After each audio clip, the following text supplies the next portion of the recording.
breaking this morning. FEMA workers, have they been penalized for sounding the alarm and criticizing the Trump administration? Multiple employees put on leave after they signed a letter that warning Congress that FEMA may fail Americans when responding to a disaster because all of the changes that President Trump has made to the agency. It's late August. This is right in the middle of hurricane season. This is right when FEMA typically, historically, has been its most essential. And it comes as the country marks 20 years since Hurricane Katrina.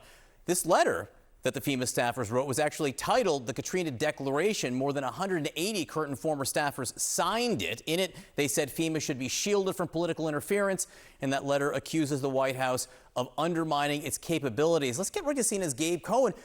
You reported on this letter. The letter went out. Today, dozens get put on leave. Yeah, John, that's right. I mean, it was just 24 hours ago that I was on this program reporting on that open letter that was sent to Congress, really warning that the Trump overhaul of FEMA had undone, was reversing about 2 decades of what the author said was a lot of progress since the federal failures in the response to Hurricane Katrina. Now, 24 hours later, we're talking about at least a few of these workers, some of the ones who actually publicly signed their names on the document because many decided to remain anonymous. They have now been put on leave. That means they're not going to be able to do business for DHS or FEMA. They are still going to be paid, but they're really not going to be functionally operating at the agency. I spoke to one of those workers who received a notice Tuesday evening, as several did. She said at least 6 that she's aware of, although it sounds like the number could be quite a bit higher than that. She told me, quote, "I am disappointed, but I am not surprised. The decision doesn't just affect me, it increases the burden on my colleagues who are already overworked and stretched thin. I'm also proud of those who stood up, regardless of what it might mean for our jobs.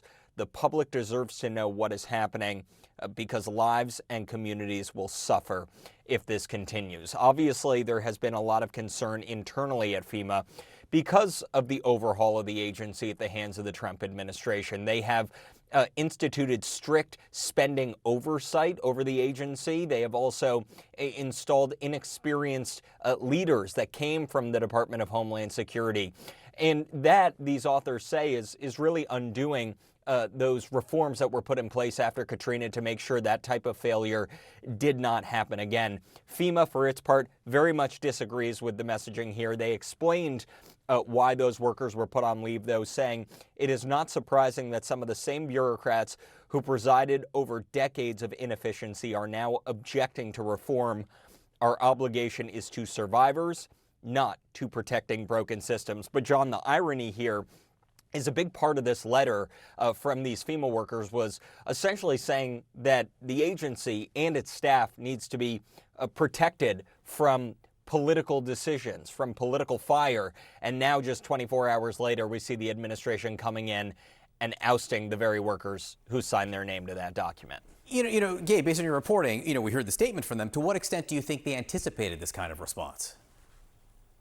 I think the reality is they did expect it, especially considering that earlier this summer, the Trump administration very similarly put about 140 workers from the EPA on paid administrative leave after they, too, signed a letter really dissenting to some of the administration's actions, their treatment of federal workers, and the regulations that they were putting in place related to the climate space. So these workers knew this was likely a reality, and I can tell you I've talked to other sources inside FEMA who really felt like this was symbolically nice, but that they could not afford to lose any more of their colleagues, given that about a third of the full-time workforce from FEMA has already left the agency since this second term for President Trump started. And given that it is late August, the middle of hurricane season. Gabe Cohen in Washington for us. Exactly. We'll let you get back to reporting on this. You've been all over it. Thank you.